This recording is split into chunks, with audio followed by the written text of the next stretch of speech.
What is happening out there, rotoscouts, hoops fans? What's going on, gang? Tuesday fun day. Matthew Patterson nailed it. Fun if fun for you is a 4-game 7:30 starting slate. Definitely fun for me, and it looks like a good one. A lot of interesting pieces already on the board with a couple key absences, a couple key value pieces, a couple big time stars to work with, some decent games. Should be a fun one. I'm looking forward to this slate. I am. FanDuel put together a decent tournament for a change, so that's not too bad. 50K on top on FanDuel tonight, 100 on DK, I believe. So yeah, should be a good one. Pre-holiday, Cujo's here. Cujo's wishing everybody happy holidays. Happy holidays right back to you, Cujo. Start of the holiday season for me is usually tomorrow, the 20th, my dad's birthday. Happy birthday, Dad, early if you're watching. I'll talk to you tomorrow, I'm sure. But usually the 20th is like, all right, Christmas time. Like, let's go. So like 20th through Monday. Tomorrow through Monday will be like my holiday season. Not sure what the schedule is going to look like over the next few days. We've also got a mess with football. It's a little, wrong side. A little like thingy hanging out here. Football's got, what is it? Thursday game, Saturday game, 10 Sunday games, and 3 Monday games. Or 2 Saturday games, I think. So football's going to be a mess. Figure full content, projections, all the usual articles for the main slate will be done. I have no idea when I'm going home for Christmas and, what my schedule there is going to look like. So I don't know if we're going to have a football show this week. We haven't had one the last 2 weeks, unfortunately. But stay tuned. Keep an eye on things. That's why you got to subscribe. These shows are a little bit variable in terms of when they go off.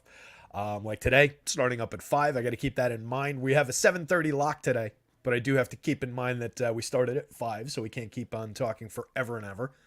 Got jammed up a little bit yesterday trying to get the projections updated from like 6:20 when we stopped the show to 6:30 and then get lineups built. It was a little bit of a crunch. Anthony Taylor, what's going on? Happy holidays to you, buddy.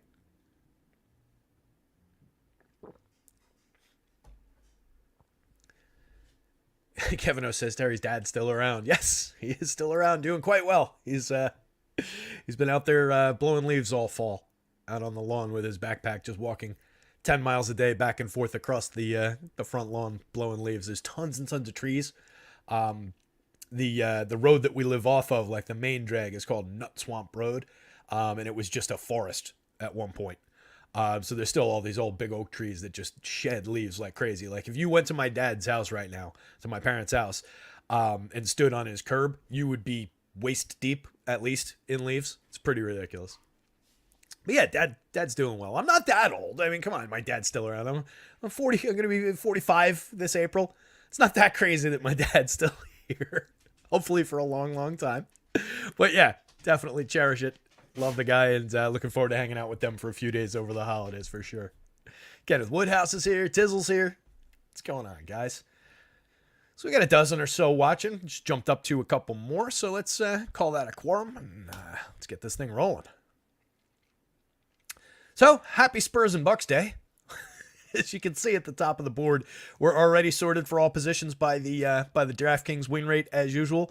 But you can see across both sites, 4-game slate, we're gonna have a lot of guys in the high teens, the mid 20s. But the top 7-8 options there are all from the Bucks and Spurs game. So that'll be an interesting piece. Tons and tons of value there. That game's going off with the Bucks right now favored by 16.5, but it's got a 249.5 point total. By far the highest on the board. So it'll be interesting. Collins is all the way up at the top of the board because Wemby's out. So you've got that to work with. We'll start with that. Let's start with the ins and the outs.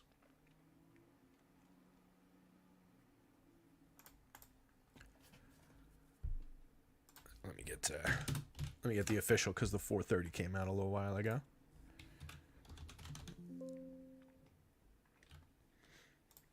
So, starting with that game, in addition to Wemby, you've got the usuals on the Milwaukee side, the guys who have been out, the Jay Crowders of the world, the Ties and so on. Well, he's in G League. But Jay Crowder, who's been out with some surgery, Malik Beasley, probable. On the Spurs side, we've got Wemby out. Everybody else is G League, or like Charles Bassey's been out for a while, tore a ACL. Jumping up to the top of the list here, Memphis and the Pellies in the early game. That game's going off with the Pellies favored by 7, 229-point total, 118 implied total for the hometown Pellies. They have Zion questionable. I believe he landed on the injury report during the day as questionable, just sick. So that's one to keep an eye on, potentially impactful. We kind of know how the minutes go there. If he doesn't go, we've got Najee Marshall probable, and then the usual outs, Larry Nance, Matt Ryan both out. Cody Zeller also available. But Ryan and Nance still out. Celtics and the Warriors. The key one for the Celts is Kristaps Porzingis, questionable. Al Horford's back. Shouldn't be an issue there. That game has a... that's the last game. 234.5 point total, with Boston favored by 5.5 in Golden State. Golden State still going to be without Draymond, of course, with his indefinite suspension. They're without Gary Payton, and Chris Paul is questionable. And then the Phoenix and Portland game, 231 point total. Phoenix favored by 7.5 on the road. We've got Grayson Allen probable. Bradley Beal still out. Nasir Little available. Josh Okogie still out. On the Portland side, Shaedon Sharpe questionable. All the other guys are the guys who have been out for the last little bit. So there's not too much to worry about in terms of the known unknowns right now. Did I not list Wemby on here? I think I skipped Wemby on the list of who's out. It's kind of a critical one. So just to run through some of the outs, Kenneth Lofton was waived by Memphis, and that's the big key for Memphis is Ja Morant coming back today. First game for Ja this season. So that'll be one to watch. I'm giving him basically full minutes. I've seen him as low as 30. I've seen him where I've got him, which is I've got him 33. I was at 34. I took a minute away just to spread things out. But I would expect basically full run. There's no reason to think that Ja wouldn't be able to get out there and play basically a full game. There's, game shape and all of that, but it's Ja Morant. I'm not really going to sweat it. And I think I'd rather be a little long on Ja than a little low on him, because that would just have a restricting impact at 9,500 on FanDuel, 9,300 on DraftKings. If we take him down and we give him, call it 30 minutes and like a 39-point projection, you might end up with not quite enough of them. And we'll see how he comes through. I haven't even seen where he lands in the Sims yet. So you might not even want him based on where I've got him. But I wanted to give him a little bit of ability to get where he needs to be. And we're not, I'm talking about a 1.30 for the night, and he was a 1.42 last year. So I think that's pretty fair in a game where they're picking up almost 2 possessions. So that's the game environment and the key news.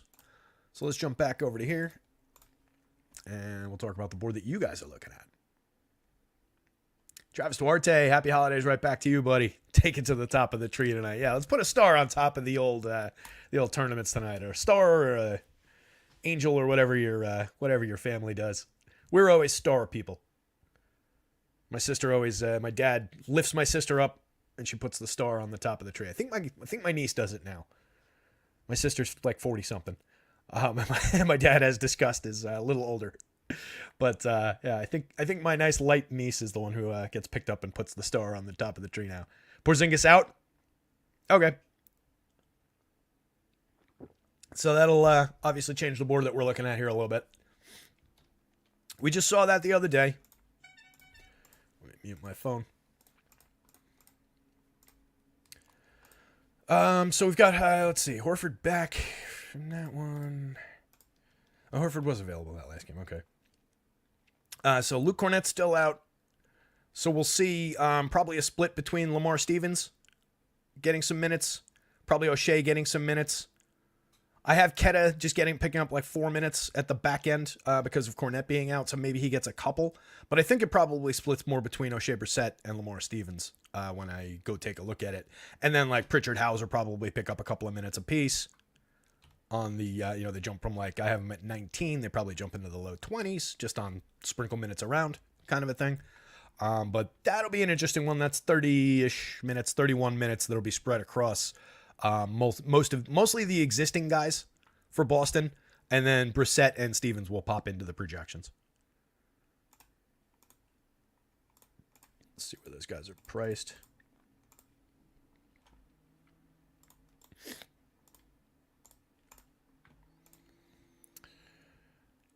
$37.36 on FanDuel, $37.34 on DraftKings. I'm not going to say they're not going to hit the board. They'll probably be reasonable value pieces that'll pick up a little bit of popularity. I don't know that they end up outpacing any of these crazy Spurs values that we've got, though. So why don't we start looking through some of these at the top of the board, and we'll see where we can maybe work them in. So with the Spurs, Zach Collins getting a full start here, 56.8% win rate, 6.81 points per dollar on DraftKings at 4,900. On FanDuel, he's power forward and center eligible, 6.39 points per dollar, 65% win rate. Zach Collins, kind of a critical piece tonight. He's been good through the season. 0.97 FanDuel points per minute, 1.0 on the nose on the DraftKings side. And when he lands at this kind of... well, I shouldn't say when he lands at this kind of value, because obviously when he lands at a 65% win rate, you know to just plug him in. But when he's been picking up minutes, he's been fairly priced, I guess is the point I'm trying to make, in most of these early slates this season, over the first month and a half, 2 months of the season. So we've been getting a fair amount of him. I don't feel like he's burnt us all that much. He's been producing right around what you want from a guy priced like this. So I'm happy to go back to the Collins option at the top of the board. Chris Middleton is kind of interesting. 37.8% on DraftKings, pushing 30% on FanDuel. Definitely the best we've seen from Chris Middleton so far this season. 6,700 shooting guard small forward on FanDuel, 6,400 same positioning on DraftKings, giving you nearly 5.5 points per dollar over there, 5 points on the nose per dollar on the FanDuel slate. I've only got him at 28 minutes. He played 29-4 the other night, put up just 22.6 FanDuel points, but a 1.12 score per minute on the season, 1.17 on DraftKings. That's, there's good justification for Chris Middleton being a pretty good option on this slate. Devin Vassell went off, I guess it was 2 games ago at this point. Just 18.9 in 30 minutes their last time out, but had a big one, if I'm not misremembering, 2 games ago. What was his 2 games ago score? I'll take this opportunity to put my placeholder lineups in as well, which I just realized I did not do. Ooh, running out of spots too. Only like 5,000 spots left in the FanDuel tournament if you haven't put placeholders in yet. Bear with me half a second here. I gotta look at Devin Vassell. Okay.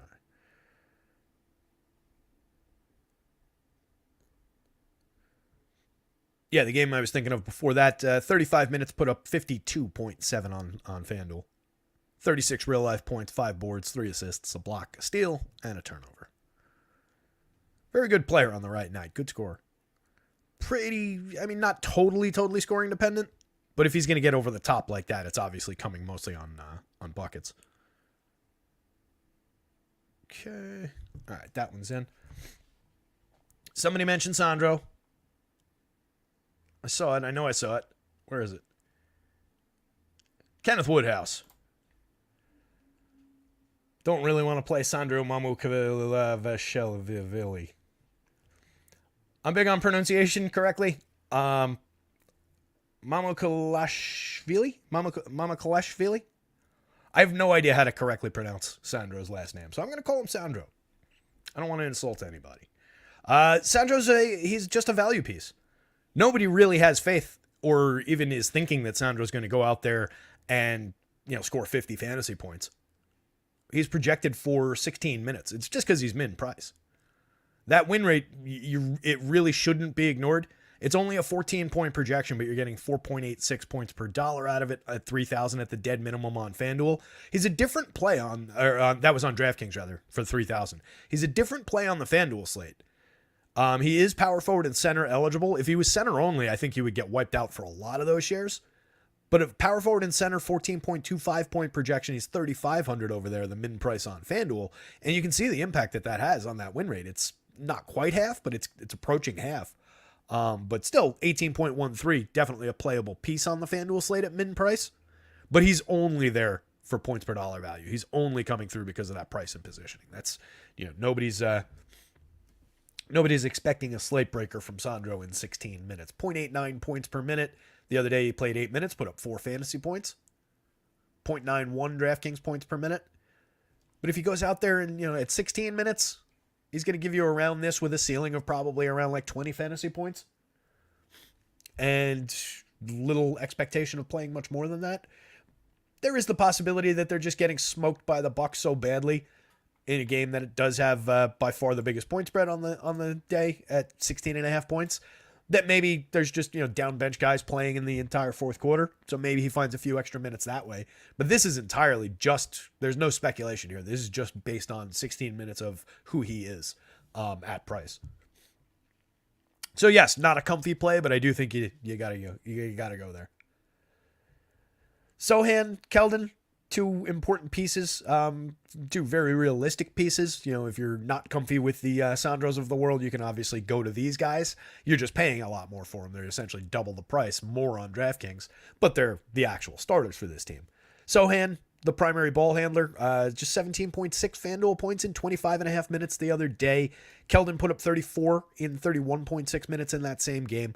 They're both pulling around a 30+% win rate on DraftKings. 38.1 for Sohan, 31.1 for Keldon on FanDuel. Both pieces look very, very good. Portis and Malik Beasley, a couple of role players from the Bucks side. What we're not seeing at the very top here is the star players. They're hiding a couple spots down. You can see the big name just right here, lurking. Giannis just swimming under the surface like a big great white shark waiting to eat this slate alive. Dame hiding right down here. Dame looks better on FanDuel than he does on DK. Giannis looks about the same site to site, but both the stars are easily playable. I just don't think we expect much fourth quarter run from either one of those guys. Portis with just 24 minutes looks great. Could pick up a couple additional minutes. At 5,600, he's at a 19% winner on FanDuel, 28% winner on DraftKings for 53. Power forward and center eligible on both sites. Beasley, as I've said many times, not one of my favorite players to trust for fantasy purposes. I don't love putting a lot of lineups in Malik Beasley's hands. He's a low usage player. He's a low production player, but he does have his nights. In 34 minutes, we've got him projected at just 27 fantasy points. He's a 0.73 per minute player, 0.76 on DraftKings, where we've got him at 28. That equates to 5.3 points per dollar. That's pretty good. Shooting guard only on DraftKings. I like his flexibility a little bit better on FanDuel. You get him for 56 at small forward or shooting guard. That's the KP news. So for me, I think Beasley is my uncomfortable guy from that game. Like, I'll just take Sandro squares just based on the price. Like, I'm not paying attention to who the player is or anything in that one. Beasley, I can't help but just look at the name on the jersey and just be like, that's the guy who's going to burn me today.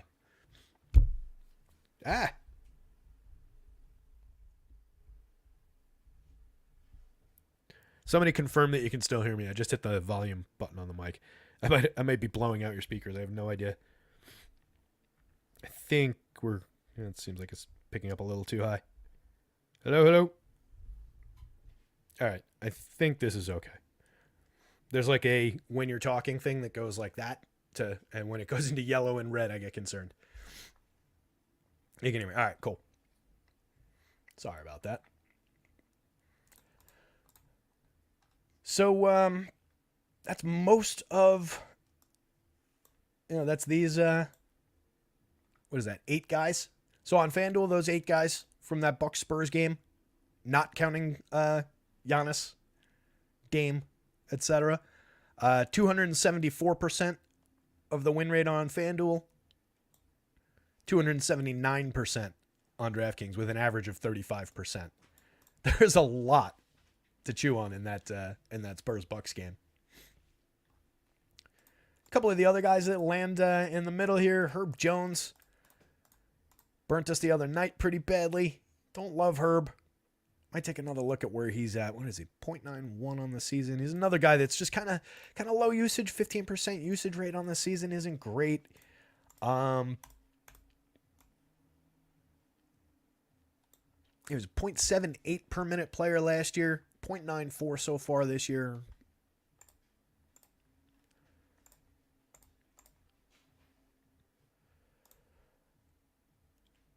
I don't love Herb Jones, but yeah, I think we've got him in the right spot. Let me see. Can I do anything to like his usage rates wise? No, he's on the right spot rates wise. At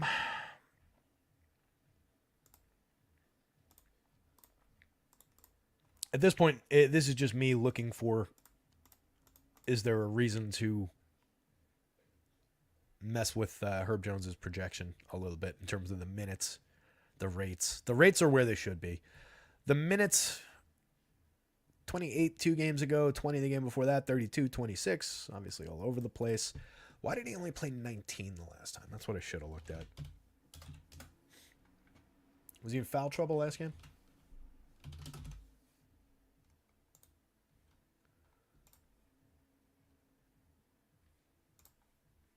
Or was it just Herb played chunk there. So he just didn't play in the fourth quarter at all. Neither did Ingram, neither did Zion. CJ played 8 minutes in the fourth quarter. They won that game 146-110 over San Antonio. So probably just a factor of the blowout. And then 2 games back.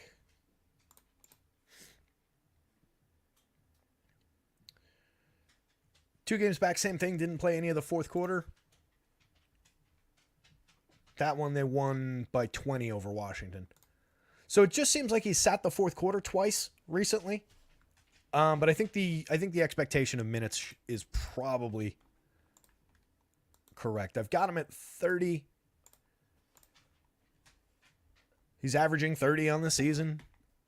So it's just a couple of blowouts where he didn't play in the fourth that took down the last few games average.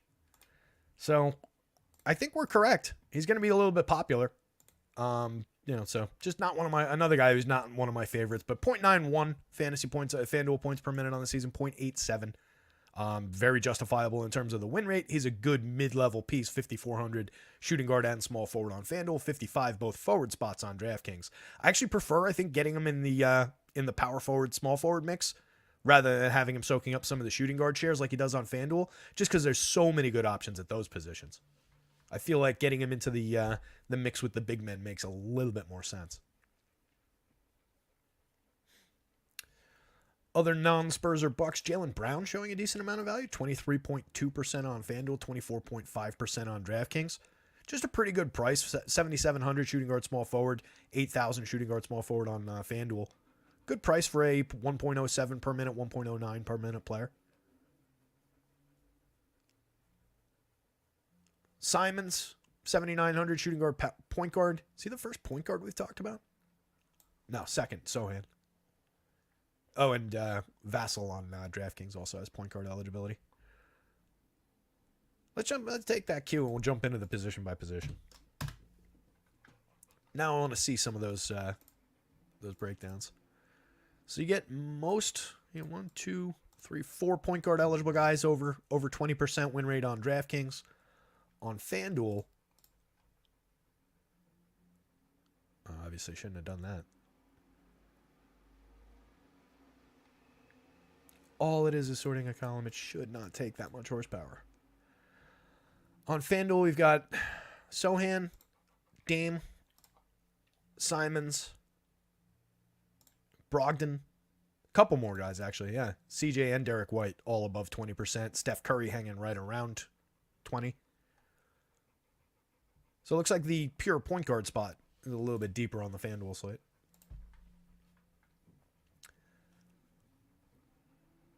So we touched on Dame briefly on the other tab, but obviously, as one of the prime Bucks, doesn't need to necessarily play the fourth quarter to have a monster game. I've got him at a full 37 minutes. You could say that maybe you could knock a couple minutes off of that to try and account for the blowout. I don't like doing that. I think I've talked about this before. I really don't like taking guys down below what their regular expectation should be. You have to, at a point, even with a 16-plus point spread, you have to give some credit to this is an NBA team that there is the potential for them to keep it close, Dame might go out and play 35, 34, and it's a little closer than one might expect, and he ends up playing the full amount. So 37 probably on the high side based on what he'll actually play. He put up 67 points on the FanDuel scale in 36.7 minutes the other night. If you shaved him down to like 30, it would be not the right way to handle his mean projection, but he would still have very good upside at these prices. 9,300 is cheap for a 1.21 per minute player. 9,200, 1.27 on DraftKings. So Dame just looks good, and I'm not really going to sweat the blowout. In a lot of these cases, like we've seen with Embiid all season, where he's priced, it's not the greatest example because where he's priced, he literally has to break the slate in 3 quarters with 80 FanDuel points, like I was talking about the other day. Where Dame's priced, he doesn't need 80. He needs more than his mean. He needs, this.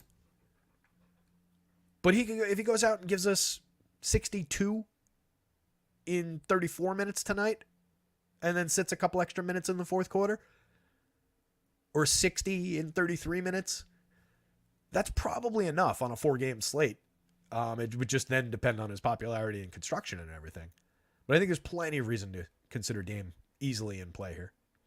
15% winner on DraftKings, 29.5% winner on FanDuel. There's no arguing with the FanDuel numbers.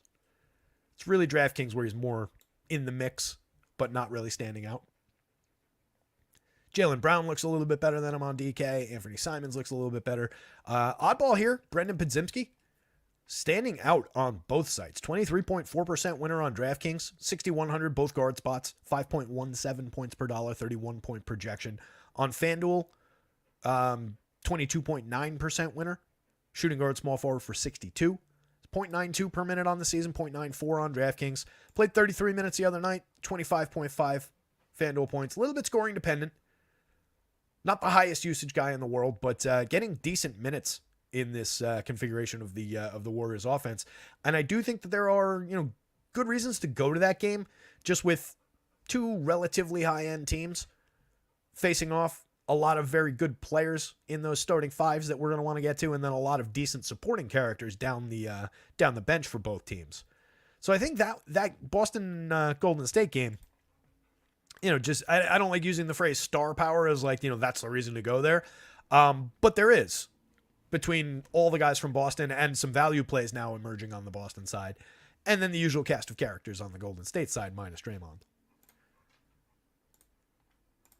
We've got, let's see.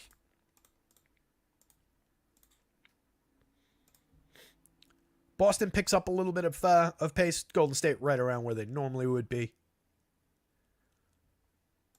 Looks like I like this game a little tiny fraction of a bit better than some of the competition. I've got a average difference of about +1 fantasy points across the entire game. That'll change with Kristaps coming out. I was a little higher on Kristaps than some other places. This game's not crazy popular, at least on the DraftKings slate.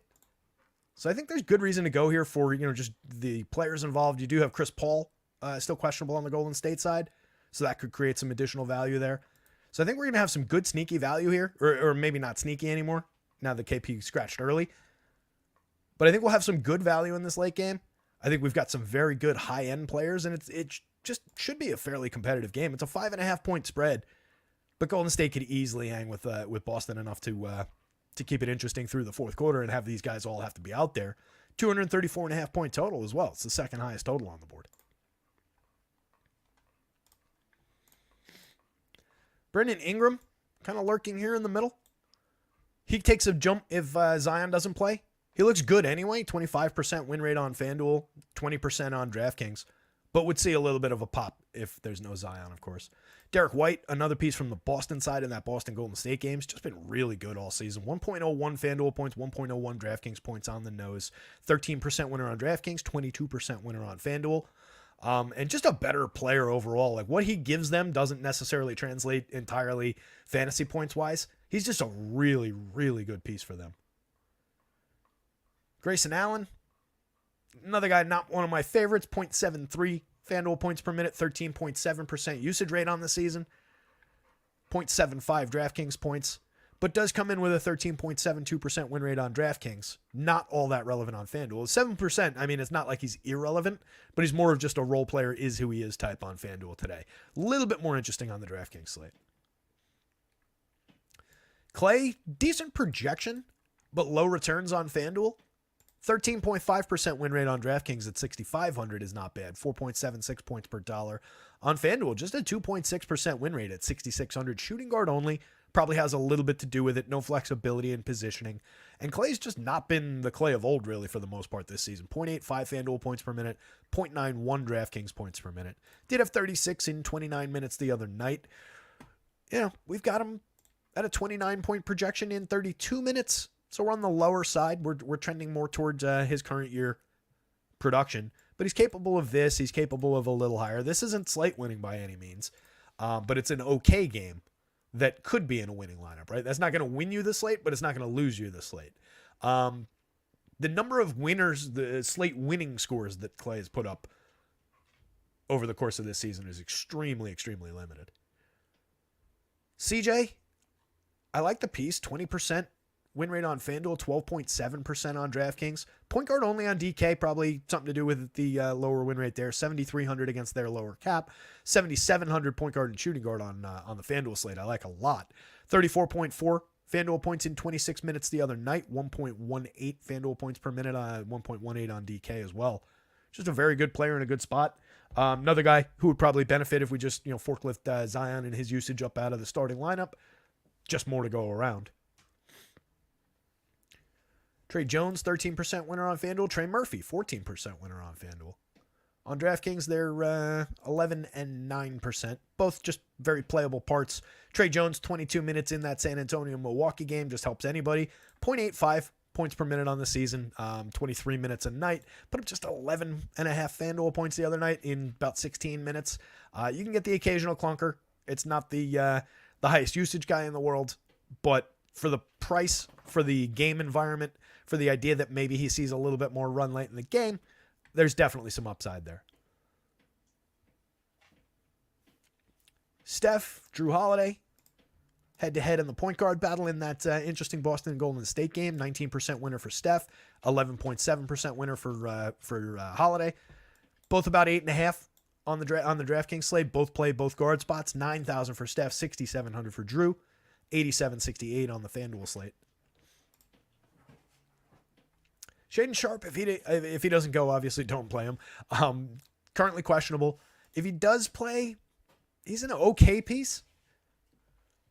33-minute projection is just under 10% winner on FanDuel, 8.3% on the DraftKings slate. I think I'd rather be in other directions.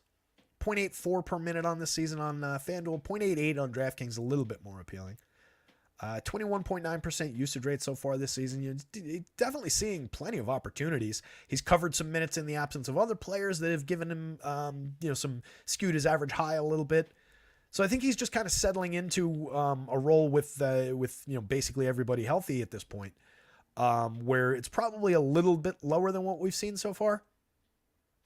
I like him, but I don't want to necessarily prioritize him, go out of my way. And I think the numbers reflect that. He's at playable numbers, not great numbers.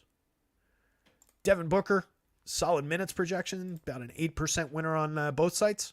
1.39 points per minute on DraftKings, 1.34 on FanDuel. Just an excellent piece for Phoenix playing the point this year. Chris Paul, if he plays, mix and match. Not at all a priority, but still holding on to a little bit of win rate on both sides. Look for some differentiated guys, and going down the board on DK, you do still have playable pieces here. All of Matty Thybulle, Cam Payne, Eric Gordon, John Morant. Obviously, we haven't touched on Ja because he's all the way down here. Pritchard will go up a little bit. Brogdon, all these guys, Des Bane, all hanging on to a little bit of single-digit win rate on the DraftKings side. And then on FanDuel, you get Bane, 7.7% win rate. You get a biggie in Malcolm Brogdon. Just a 26-minute projection, 6,100 though, both guard spots, 24% win rate. On DraftKings at 66, both guard spots, it's just 4%. So Ja comes back. Again, I've got him at a full 33 minutes. I think it's fairly reasonable. Not showing tremendous returns, but playable. 8.5% win rate on FanDuel. On DraftKings, 4.3. And like I said, he was what did I say, 1.4 something? 1.42 per minute player last year. I've got him just for today at 1.3. It'll come down to the minutes. If he plays 28, 30 in his return, obviously he's going to be lower than this. If he plays around full starters minutes, regular John Morant minutes, then we've got it pretty much right. So either way, it's not like he's critical. I don't think he lands in 100 out of your 150 lineups by any means. If you're building one, do you put Ja in it? You can. It wouldn't be my first pick, though. It would be, we'd have to go through a bunch of options before we got to him. But he's low owned. He's got obvious, incredible star power, star caliber upside. So I don't think it's necessarily a mistake to use him in that case. There's just a lot of stronger options for you if you're only building one lineup, 3 lineups. But he's in the mix for shares in a full portfolio of lineups. Gordon pulling a 15% win rate on FanDuel, just 5 on DraftKings. Pritchard, 7% right now, 4.3 on DraftKings. Scoot Henderson not really showing much. Nobody else really overly interesting down here. Campaign, just 13.5 minutes, 2% on FanDuel, about double that on DraftKings, 3,800. No real expectation of tons and tons of minutes, but you could see a couple additional minutes depending on how the game flow goes there, but not going to really make him a priority even at 3,800. Jump over to forwards. Mike Palm, what's going on, bud? Hello, Terry and the rotoscouts crew.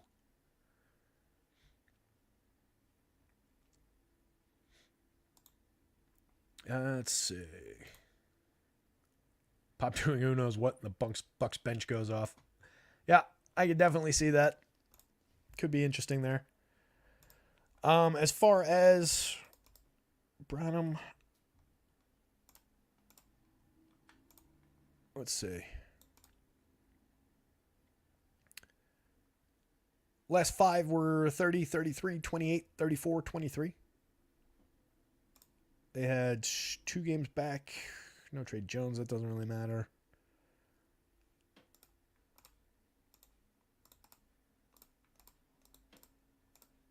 Oh, wait. That's the wrong tab.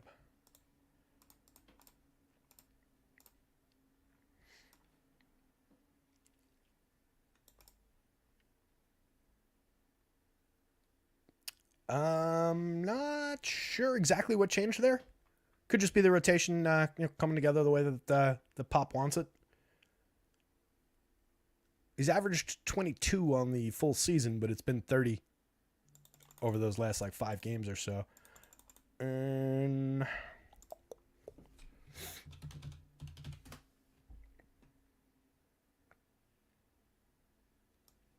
it's not a per game.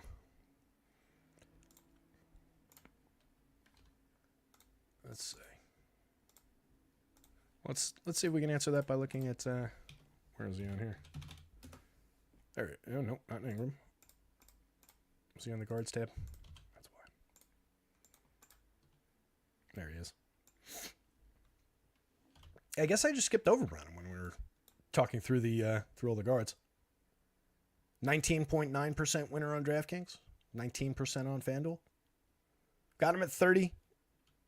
In 25, he put up 22. He's a 0.69 per minute player, 0.71 mid-level usage guy, about average usage. Yeah, as to the why, it's not standing out, or it's not jumping to my attention what the change was, why he's picking up more minutes. If anybody's got it in their at the front of their brain right now, let me know.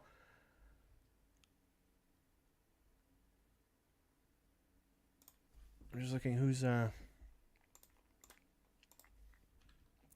see, now you're sending me down the rabbit hole trying to figure this out. 9, 19, no. Who's lost minutes?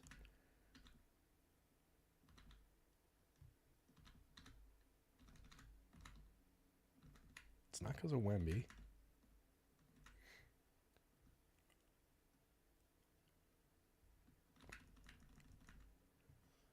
Struggling to figure that answer out as to where he picked up these additional minutes over the last few weeks. But this is where he's been, so this is where I've got him. Something changed, and it's not springing to mind what changed there. But yeah, I think the minutes are where they should be, based on what we've seen recently. Where'd you guys go? There you are.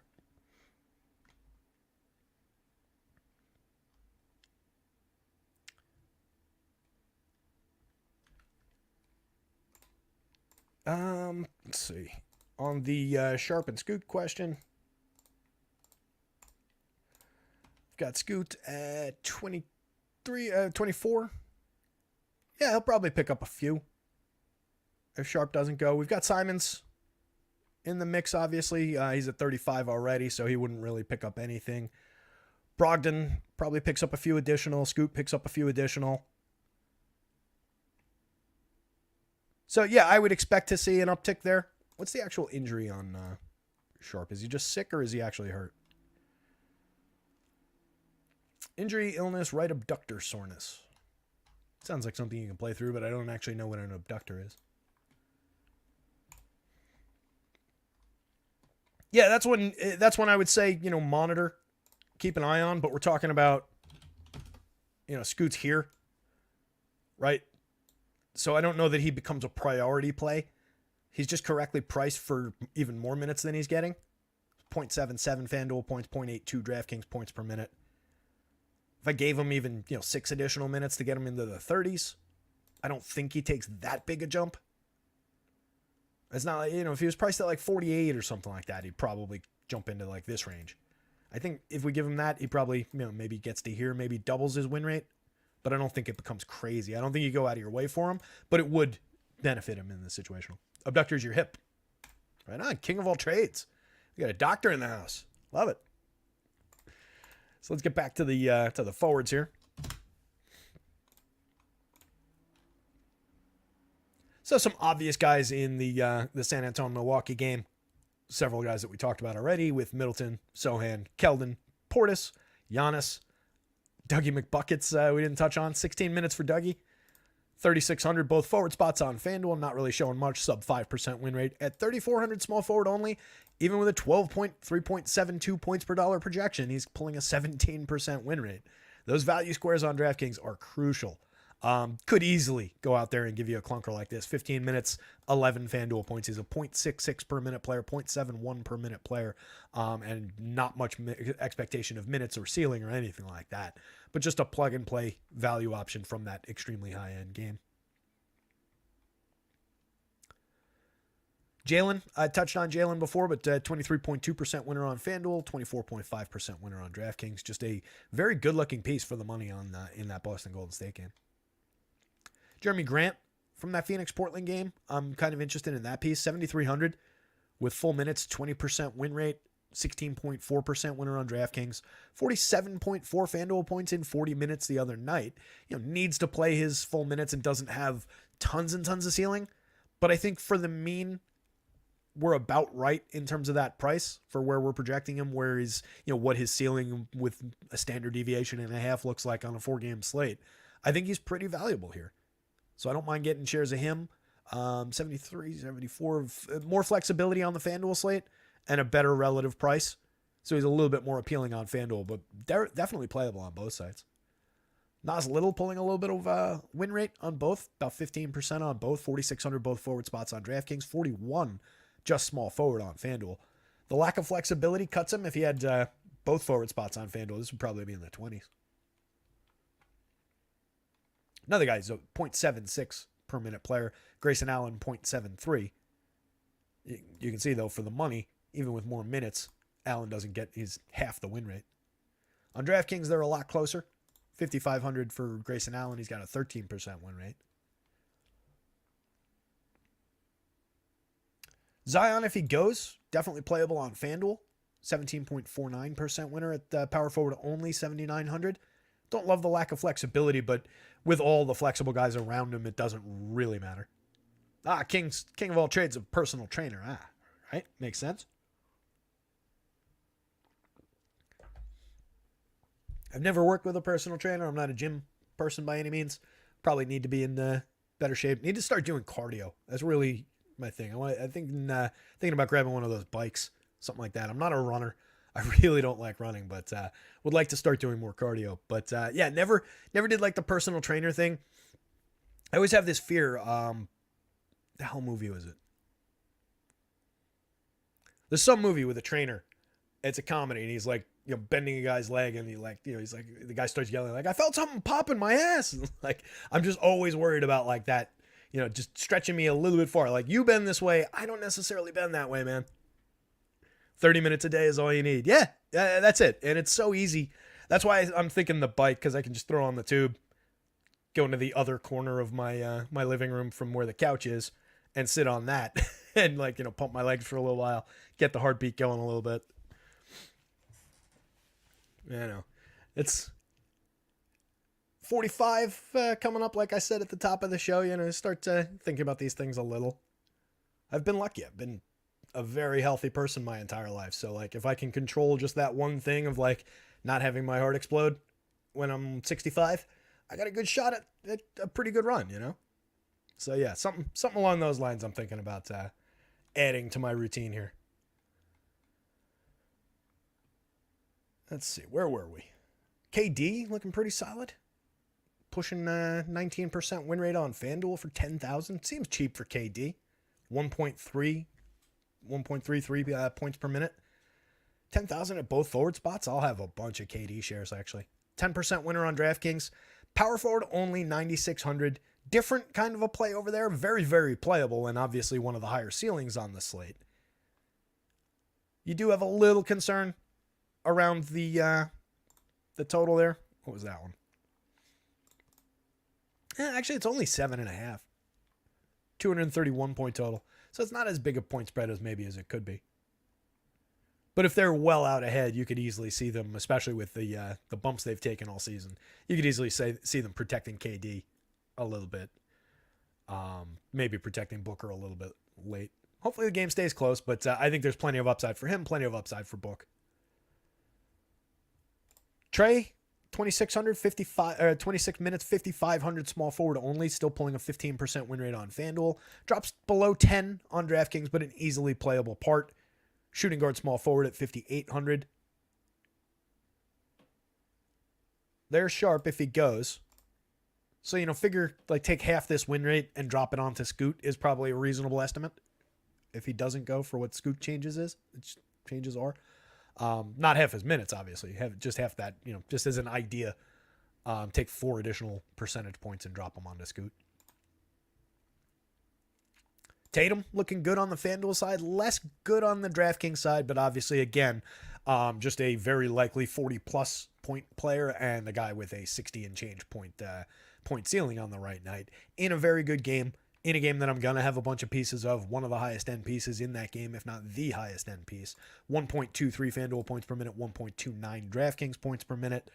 With no KP, this probably goes up a little tiny bit. It's not like he's going to get additional minutes, but I'll take a look at what the rates look like, across the stat line for him.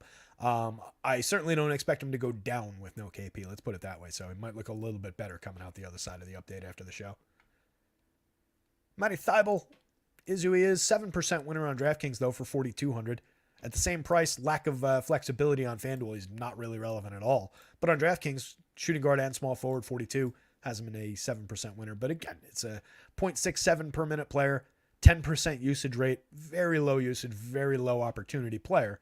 Just has to go out there and find a few additional rebounds or whatever, get his hands on the ball a little bit. Vince Williams, clinging to a 7% win rate on FanDuel, 5 and change on DraftKings. 0.81 per minute, 0.83 per minute. At 4,700 and 5,000, he's not really showing a ton of value in 28 minutes. He's a playable piece, but not a priority by any means. Put up 11.5 fantasy points in 23.1 last night. Anybody different here? 7% winner for Jaren Jackson on FanDuel versus 0.43 on DK. 8,400 both power forward and center on DK. 8,200 on FanDuel. 8,200 on DK. And then Des Bane again. 7% winner on FanDuel. 2% winner on DraftKings. Kevin O, 67, still taking. Kudos, buddy. 67, that's like the new, 45? Somewhere around there. Those numbers don't mean what they used to, right? I won't get into the political fallout from that. But like my parents, it's, they're in their 70s. They seem like the same people that they were in their 40s and 50s. Maybe not 40s, but like 50s. They're not out there skiing necessarily anymore. But like talking to them, hanging out with them in the house, the stuff they do in their day-to-day lives and everything they're the same. People don't age at the same rates that they used to. So congrats, buddy. 67, that's an accomplishment in and of itself, but talk to me in like 30, 40 more years. We'll see where you're at. I plan on going 120 plus. How about you? And if not, cut my head off and freeze it. Ted Williams style. So I think we're good going down the board there. And a little bit around Horford. 4.7 on FanDuel, 4.3 on DraftKings. Nobody else really popping here. A lot of playable parts, though. 4-game slate. I mean, all this is playable. Right? Everybody from I don't know how much Sammy Hauser we get, although we might get a little bit more now. Santi, Zaire Williams, Dario Saric, Julian Champagne, Chimezie Metu. These are limited options. But, if you wanted to call your cut line like 5% win rate, there's a lot of available forwards for you here. That was 396% win rate there.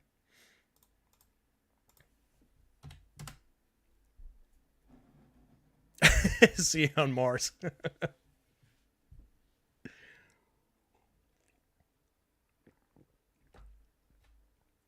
Mr. Mike Show, Skylar Mays, maybe. Skylar would potentially see a little bit. Do I have him getting anything right now? I don't have him getting anything right now. But if Sharp doesn't go, assume he's not on the injury report. I don't think he is. Yeah, he's not on the injury report. So, yeah, I would imagine he picks up a few minutes in that scenario. I'll have to look back through the various games, but he should. He is Skylar is at 3,900 on FanDuel, both guard spots, 3,300 on DraftKings, point guard only. He's been at 0.93 player so far this season on the FanDuel scale, 1.06 last year. Just for argument's sake, let me give him. I just want to see what a number would look like here. That's 17 average over the last 3. If we go to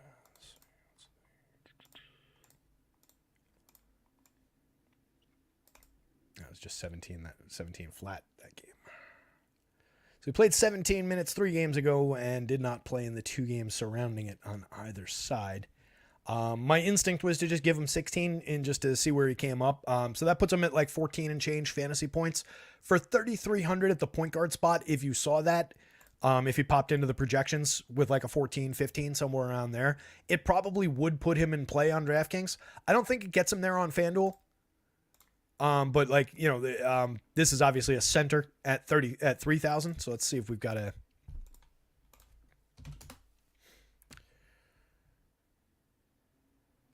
38 for Campaign. So Campaign at 3,800 with an 11.8 projection gave you a 5% win rate. So you got to figure a $3,300 Skylar Mays with a 14 and change point projection would be this territory, right? It would just be one of those price-based options, but it would hit the board. So keep an eye on that. If you see him pop into the projections at all, it'll probably be with a pretty playable DraftKings number, but a lot less so on FanDuel. I don't think that price really pushes him through anything on FanDuel. Like, again, it's a $3,900 option, both guard spots on FanDuel. So you're talking about something roughly equivalent to... that's not enough there. You're talking about something roughly equivalent to like Peyton Pritchard. So maybe an 8 to 10% win rate, which would put him as a playable piece, but probably a lower priority on the FanDuel slate. I think I'm just kind of hoping that Shaden Sharp cuts it out and plays. Just so we don't have to worry about it.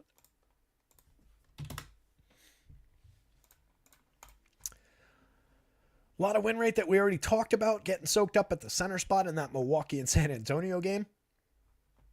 Your top 4 options are all from that game. Zach Collins, Sandro, Bobby Portis, Giannis. Like all those pieces. How popular is Bobby Portis on this slate? I'm sure he's popular. Not crazy. Excuse me. More popular on DraftKings by about 5 percentage points in the ownership projections that I use, but easily playable on both sites. I like that Portis option. He's outpacing his projected ownership by about 5 win rate points compared to the ownership projection on both sites, which to me means, I don't want to say necessarily double his ownership projection, but I want to be ahead of the field on an option like that. That's a very good player. 1.03 FanDuel points, 1.03 DraftKings points per minute, 5,300, both power forward and center on DraftKings, 56, same positioning on FanDuel. I like that Portis option. He's arguably a little bit underowned. Giannis, regardless of popularity, is an easy click on any given slate. No issues playing him alongside on a 4-gamer, especially. Playing him alongside Portis or anybody else from this game, any configuration of this. You've got Brolo also hiding down here. 18% winner on FanDuel at the center only spot, 6,800. Center only on DraftKings, but you get 2 shots at center at least on DK with the util spot. 10.7% winner. Very solid option as well.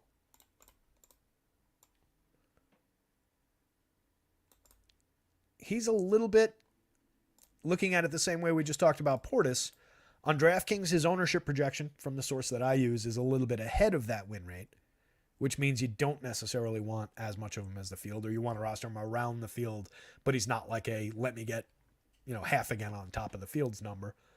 On FanDuel,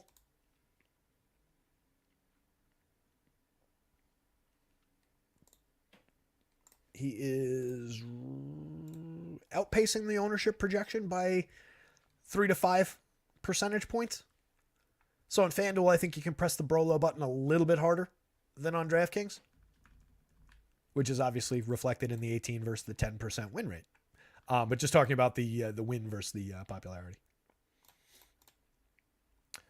Zion, if he goes, perfectly playable. He's a power forward on FanDuel. He's either power forward or center on DraftKings for 12%. You probably end up with more of them at power forward, just given the extreme values that drop into the center spot.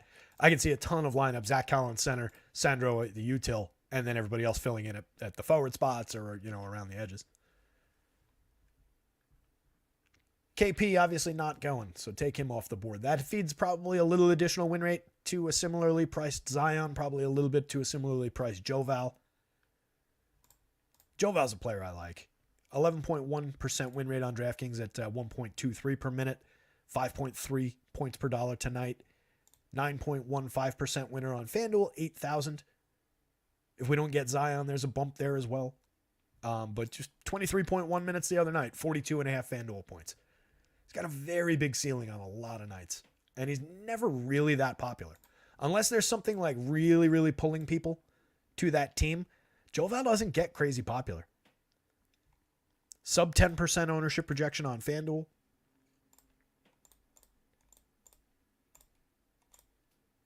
And mid-teens on DraftKings, it looks like. So again, just comparing, win rate is right about on the ownership on FanDuel, a little bit ahead of the ownership's a little bit ahead of the win rate. So maybe you roster Joval right around the field. But I think you definitely want to have some shares of him tonight. Nurk at 11.8 on FanDuel, 7,800. Pretty good price for a 1.22 per minute player. At 74 on DraftKings, 1.21 per minute, 6.3% win rate. I think he probably just loses, since he's a center only, he probably just loses shares to all these guys. There's just not enough room for him. But I think he is well priced. I think he does have good upside on this slate. So you don't necessarily need to skip him. I'm curious as to where he's going to be owned actually now too.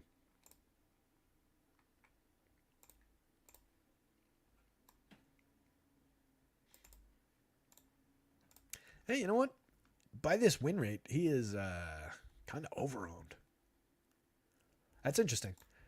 Nurk looks really popular in these ownership projections on DraftKings. Not like runaway freight train kind of crazy popular, but upper mid-teens, if that makes sense. So compared to a 6.3% win rate, maybe he is a little over-owned. I would want to have some.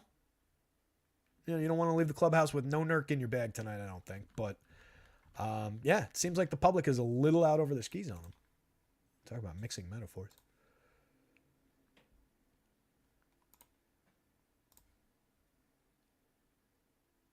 Yeah, same story on FanDuel. That's surprising. He's not really usually that popular. It must just be a product of a 4-game slate. Interesting. I was expecting to like Nurk more than the field. Ayton, 6,700. It's just cheap. A point per minute player at center. On DraftKings, 6,400. 0.98 DraftKings points per minute. Just a 5% win rate over there. 7.4% on FanDuel. Nothing to write home about. Nothing to prioritize. Capable of having good big games on the right night. But yeah, I don't love the spot for Ayton. Horford, maybe we give him a couple extra minutes. But he usually plays around this regardless of who's in or out around him.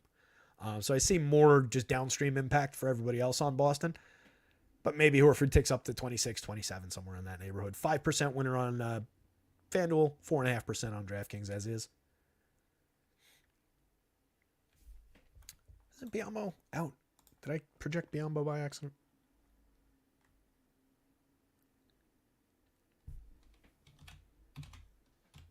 Oh, that was yesterday. I'm thinking of yesterday's note. So Biyombo should be in. 5% winner on FanDuel, 2.5% on DraftKings, 4,700, 4,500, 0.81 per minute. Just kind of is who he is. No real prioritization there, but perfectly playable number there. Less so here. A couple other guys that are like that right here. Kevon Looney, Drew Eubanks, Jaren Jackson. Out of those players, Biyombo included, Al Horford, DeAndre Ayton included. I probably just prefer to get to Jaren Jackson. Just a much higher ceiling. Obviously, you're paying for that ceiling, which is what's keeping him limited, but is a much, much better player in just a raw sense than any of these other options around him. On DraftKings, his price is just limiting him compared to price and positioning compared to all of these really, really good options. He's just limited. Can you play him? Sure. Is he a good choice as like a foundational piece of the lineup? No. But as a last man in, if you've got your power forward spot open in 8,200 exactly, I don't think you're necessarily making a mistake by just booking the ceiling that Jaren Jackson possesses or just booking the 35 to 38 mean projection points. So I think he's playable. I just don't think he's a priority.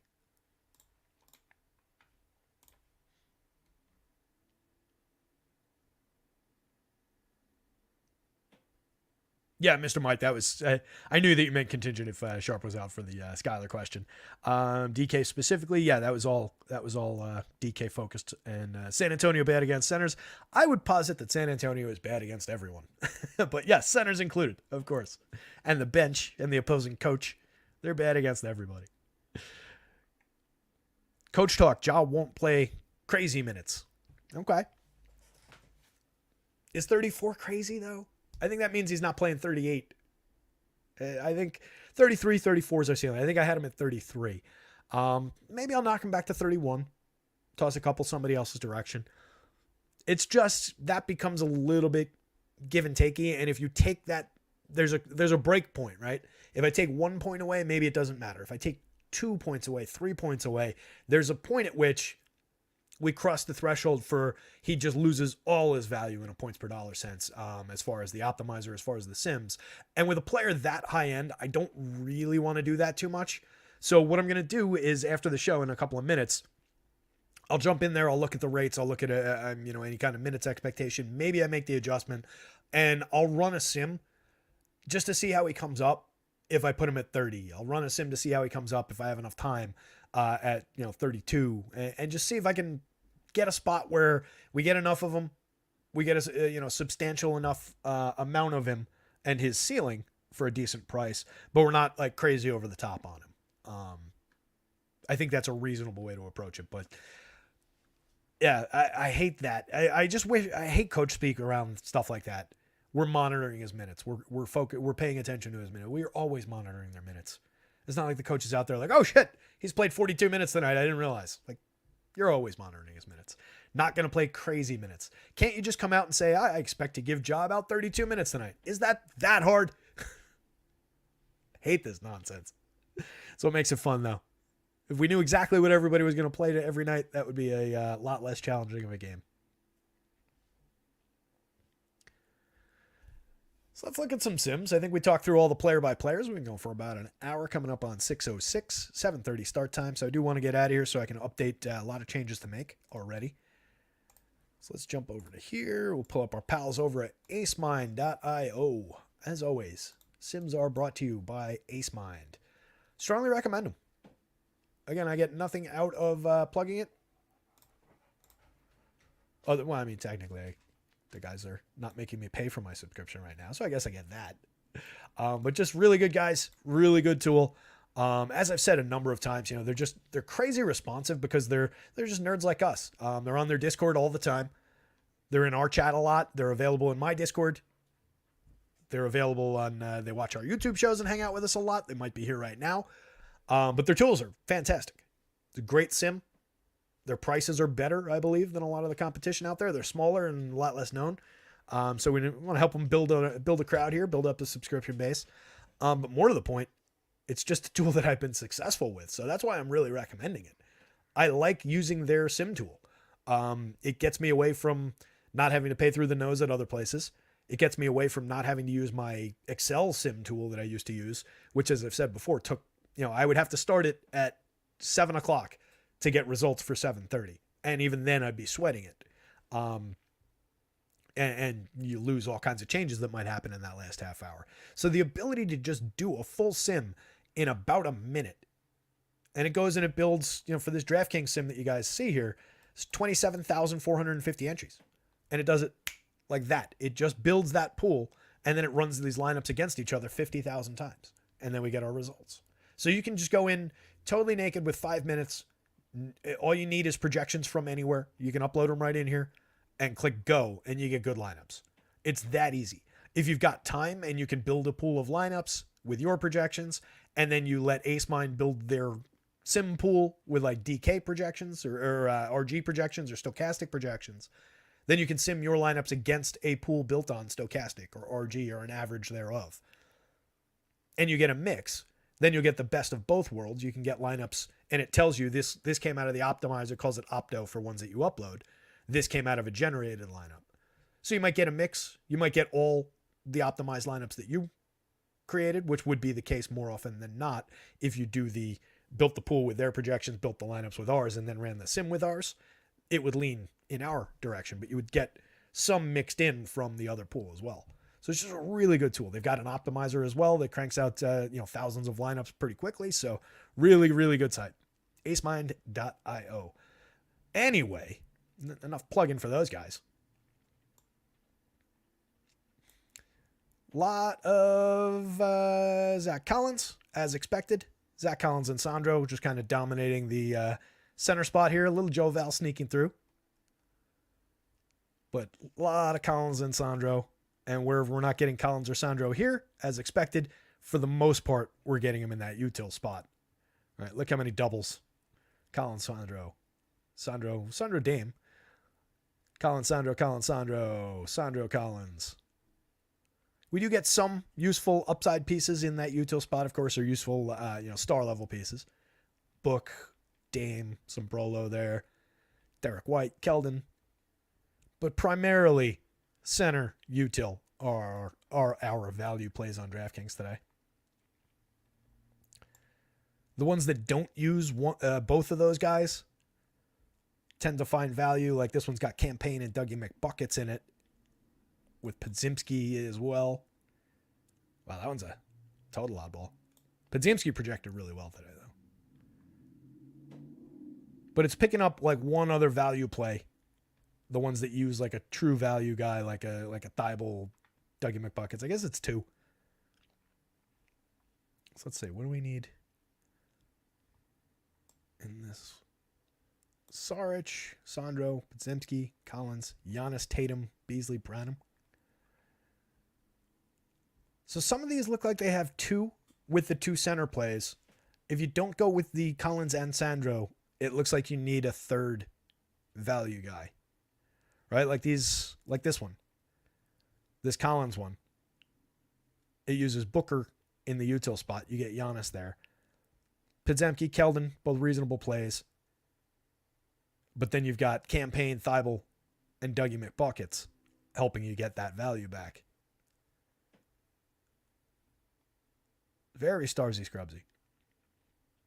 But I think the decision comes between I can use both center guys as my value plays, and then like look at the core here around those two when you use both centers. White, Beasley, Herb Jones, KD, Middleton, Jaylen Brown. You get a little bit more star power in this one because it's got Giannis and Booker, I guess. Not even really, though, because that one's got KD and whatever. So when you, I think that I like the construction better with the two centers. And I keep referring to Collins as a value play, and he's really not. That's why I'm skewed a little bit here. He's just a very good play at a good price, but he's not one of the extreme. He is a value, but he's not one of like the bargain bin guys, like the Sandros of the world. So that's what I'm struggling with here. I was thinking of him in the wrong price tier. But the point still holds. The Collins and Sandro lineups get you better options around the edges. Obviously not that, the other construction can't succeed. It's just that you need to plug a kind of true value play into those extra spots. So it looks like overall the point guard spot is one in which to take either. It's kind of a mix. We've got stars, we've got mids, and we've got a couple value plays. But I do think that's a spot where some of the additional value plays drop in when you're not using both centers. We do have a lot of flexible guards on this one. So like Podziemski, you can get in either spot. And we're also seeing him in the guard-only spot, obviously. Out of all the guys, the values and stuff that are dropping into those two guard spots, Thibault's the one I probably don't like the most. A lot of all of these other guys have useful upside. Devin Vassell, very good player with significant ceiling. Sohan is a primary ball handler with enough ceiling and enough of a mean. Malik Beasley, I also don't really like, as I said, but I do think there's a little bit more there than with Thibault. Derek White, I like a lot. CJ, obviously. So there's a lot of good options in there. There's just a couple Beasleys and Thibaults that I don't like. But you're getting decent options at the two guard spots. You're definitely getting star power at either small forward or power forward or both, like in this top lineup. Looks like overall more value to mid type guys fall at small forward than they do at power forward. You got Horford and Portis here. You've got a fair amount of Giannis, KD, some Keldon, Portis, but back to KD here. KD. This one seems a little bit more, Tatum, but then Dougie McBuckets, Clay from the mid, Chris Middleton from the mid, who was looking very good today. Murph, McBuckets, Nas Little.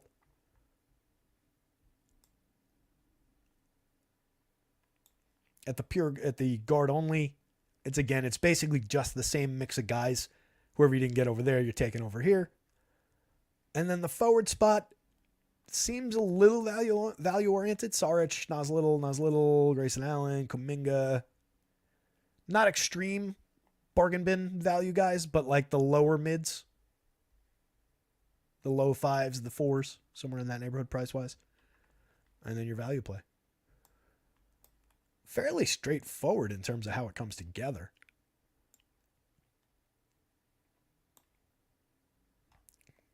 What were the Collins in 76. Again, I forget if this is percent. I think it's 76 pure, so like half the lineups. It might be 76% of the 150. I forget how these numbers look. But he's highly owned in that top 150. So is Vassell, so is Middleton, so is Mamashuka. Mamu Klishlavili. Those, what is that, Slavic? Those types of names don't hit my tongue well. for whatever reason. I struggled on the hockey shows with those guys. A lot of those types of names in hockey. And I'm a hockey fan. I watch hockey, but like I'm a big Ranger fan. But when I don't pay attention to, third line left wings on a Western Conference team, and it's a name like that, it really doesn't come out of my mouth well. Some funny shows going back in time like 3 years ago with the hockey guys over at Osimo.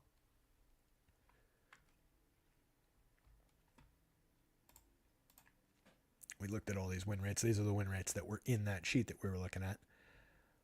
So you can see by the projected ownership, right? I shouldn't be necessarily showing these, but just for an example for Collins, projected very, very highly, but comes up for us in our sims because he's such a good option at an even higher win rate by a pretty significant margin, or an even higher ownership level by a pretty significant margin. That top lineup, bringing it back an average of $527, by the way. It's pretty solid. 0.4% win probability. Holy shit. Let's look at that one again. That was Branham, Beasley, Tatum, Giannis, Collins, Podziemski, Saric, Sandro. Starsy Scrubsy, but damn, that one's paying off nicely. Top overall projection was not that one by more than 10 points. Top overall projected lineup brings you back 313 on average, 0.2% win probability.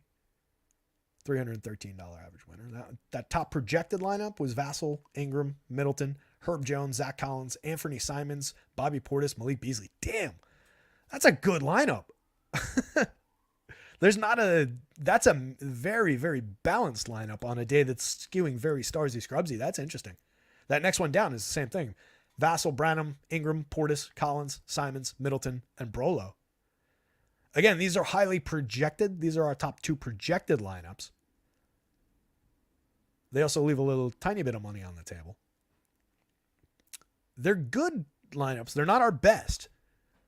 But just on the surface, like looking at them, it's like, wow, those lineups are a lot better. I don't have to rely on Matty Thybulle. Yes, please. So I don't know that I would necessarily go. They probably, if we go back to sorting by ROI, they're obviously in our top 150 anyway. But if you just went about this going like, I'm going to grab my top 50 out of that, they'd still make it, those lineups. So it's not like you have to go out of your way and do something exceptionally bad to get those. Obviously, they're in this pool. It's just interesting that those very differentiated constructions came up. I wouldn't mind going with a few of those. Like if I was building 10 lineups tonight, which is not the correct way to do things, I would maybe grab like the top 5 ROIs and then maybe the top couple of projected ones, since they hold up against those ROIs fairly well. And since it gives you a lot of the same players, but in a kind of different mix, you're basically just sacrificing a Giannis. You're sacrificing a Tatum. You're sacrificing a KD for the idea of not going to one of the extreme value guys. So it's just kind of an interesting two different angles into the top of the board on DK tonight. FanDuel, I bet most of the lineups look like those better looking lineups. Yep. Simon Sohan, Jalen, Devin Vassell, Herb Jones, Nas Little, Zach Collins, Giannis, and Bobby Portis. Not bad. As usual, a lot more balance on FanDuel. Lot of Zach Collins. Good amount of Bobby Portis. I like to see that. Lot of Devin Vassell. Fair amount of Herb Jones. I was expecting, actually, not as much. Good. That's right. Herb was a little bit less on the FanDuel win rate, if I remember correctly. I'm glad I don't have to worry about him as much. Simon's holding up pretty well. So on FanDuel, we're getting good amount of spend, it looks like, at the point guard spots. On both. Steph and Drew. Simons and Dame. Dame and Drew. Drew and Derek White. Simons Brogdon. A lot of mix of star or like upper mid types at the point guard spot. Decent amount of spend through shooting guard as well, but looks like more value to like lower mid types at one of the shooting guard spots. But Jalen and Devin Vassell, very high end. Beasley, Middleton, lower mid. Podziemski, Vassell. Podziemski has shown upside for sure.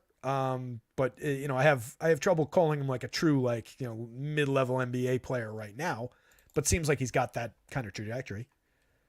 Eric Gordon, Vassell. Beasley, Vassell. Tons and tons of Vassell here. Derek White and Vassell. Small forwards, again, looks kind of similar to shooting guard, where we're taking, and a lot of these guys are, both positions, but it looks like we're taking like 1-on-1. This one gets like mid-ish to lower mid, but Jalen, Trey Murphy, Chris Middleton, Malik Beasley, Podziemski and Jalen, Keldon and Beasley, Middleton, Jalen. That's the best pairing out of this group, I think. So it looks like both of these positions are like value-ish, upper middle class-ish at 1-on-1. And then you get back to a decent amount of spend at the power forward spots. A lot of our power forward center guys. Collins and Giannis, Portis and Collins, KD and Collins, Ingram and Collins, Collins and Keldon, Collins and Portis. Zinger will come off the board here. Portis coming through in the center side of things. Brolo, fair amount of Brolo here, which is good. I like that option on the FanDuel slate. Surprised to see Ayton landing this highly. There's a Nurk one. Few Nurks. So it looks like, I bet you if we look, that Nurk is one of those cases that we've seen a few times where he's not crazy highly owned in these top 150, which looks to be the case, but he lands very highly when he does get there. Yeah, just 16, right? But I bet you most of those 16 trend up toward the top of the board here. Here's 3, 4, 5, 6. So 6 of those are in the top, call that 15 lineups. So Nurk just has that trajectory, right? A lot of times he finishes and slices you right through the middle, but when he gets there, he gets you there. So that's a good argument for keeping him in your, well, obviously you're keeping him in your player pool, but keeping him in your mind as you're building lineups. A lot of upside trajectory there. Expected construction across the slate here, though. Tons and tons of Collins. He's the linchpin tonight on FanDuel. There's a Sandro. There's another one. So again, as we talked about, not seeing a ton of Sandro on the FanDuel slate. He does have power forward eligibility, but is getting outplayed in most cases. This one's got Collins and Sandro at the center. This one's got them both at power forward with Ayton at the center. I don't love the way that one spreads. What else do we have in that lineup? The rest of this must be good, though. Dame, Sohan, Middleton, Podziemski, KD, and Keldon.